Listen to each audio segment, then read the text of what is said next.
Hey guys, welcome back to the Little River Railroad. An update sooner than I thought I would give you guys. I put my teeth back in today, hence I sound a bit funny.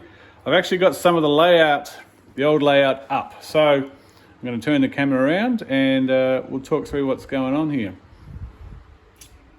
So we have the peninsula assembled. For some reason it feels taller in this room. Maybe because the roof's a bit lower down there, but it's set on the same legs and everything as it was in the old room. So that all survived the trip. All the trees, didn't lose a tree, didn't lose much at all.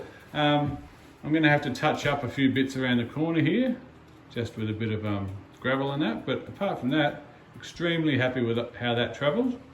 Looks just as good as it always has. And I've got the main yard in on the far side, so I pretty much managed to keep most of that intact except for the yard throat, which you'll see on that board over there.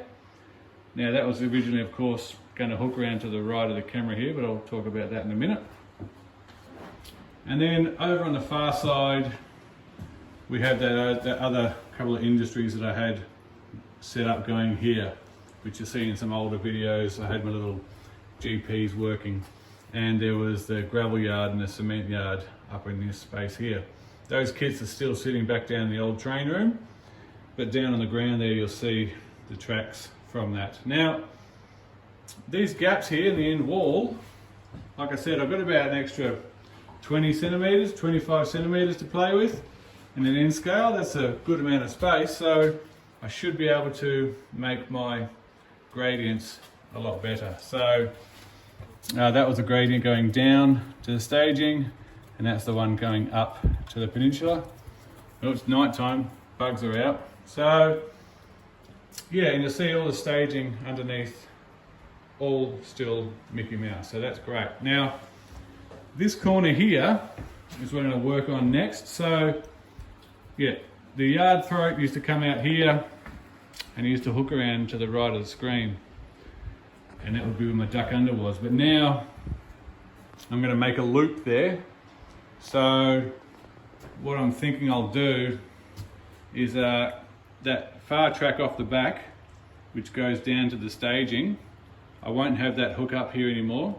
I'll have that go along the wall, and then all my yard and everything come out onto a main line here, do a loop, and I'll tighten up the radius of the loop around the back there, and then that can return down that far track and go down through into the staging and the outside line of the staging, and that will actually use part of my main line run. So either way it goes, it'll go either above or below the peninsula.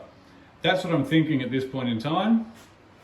And then around there, and of course off here where it used to then hook left, and then I've got my coal mine and everything that I still need to figure out. So I'm thinking along this long wall, I could even have space for like intermodal yard, a small intermodal yard, you know what I mean?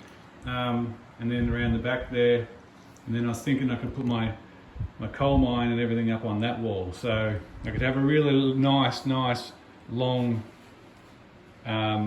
drag for my coal, really scenic, you know, lots of rock.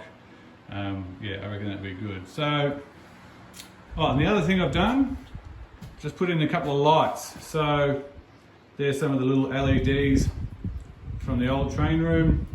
They're all rigged up a bit rough at the moment, but when time comes I'll do it all a lot neater. But I've got light up here now, I've got the fan going, but I'm actually going to have to get some form of AC if I'm going to use this train room in the summer, because it just gets insanely hot. So that's all I'm going to turn around now. So that's where we're at, guys. Got a lot more done than I thought I would.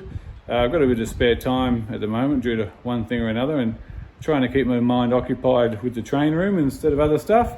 So yeah, thanks for watching, and yeah, I'll see you all soon. Cheers.